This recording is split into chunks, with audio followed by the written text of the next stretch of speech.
নিষেধাজ্ঞার প্রথম দিনে ভোলার মেঘনা ও তেঁতুলিয়া নদীতে শুনশান নীরবতা চলছে। নদীতে টহল জোরদার করেছে প্রশাসন। ভোলার ইলিশা থেকে বিস্তারিত জানিয়েছেন মোহাম্মদ মঞ্জুর আলম। ভোলার মেঘনা ও তেঁতুলিয়া নদীতে মা ইলিশ সংরক্ষণের জন্য সরকার নির্ধারিত নিষেধাজ্ঞা শুরু হয়েছে। তো আমরা সকাল থেকে দেখেছি মেঘনাতে জেলা মৎস্য কর্মকর্তার নেতৃত্বে উপজেলা মৎস্য কর্মকর্তা সহ স্থানীয় প্রশাসন কিন্তু ব্যাপক তৎপর রয়েছে। সকালে নদীতে টহলও দিয়েছেন।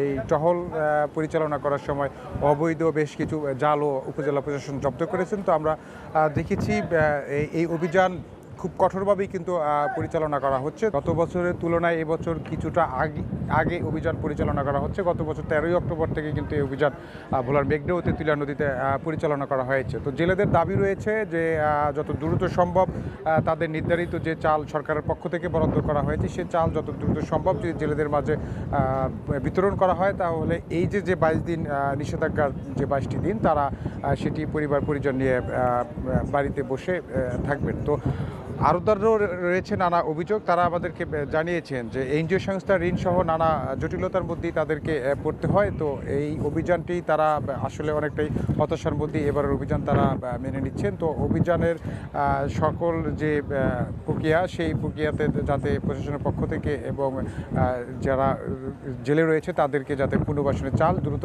বিতরণ করা হয় সেই দাবিটি আরতদাররা রেখেছেন।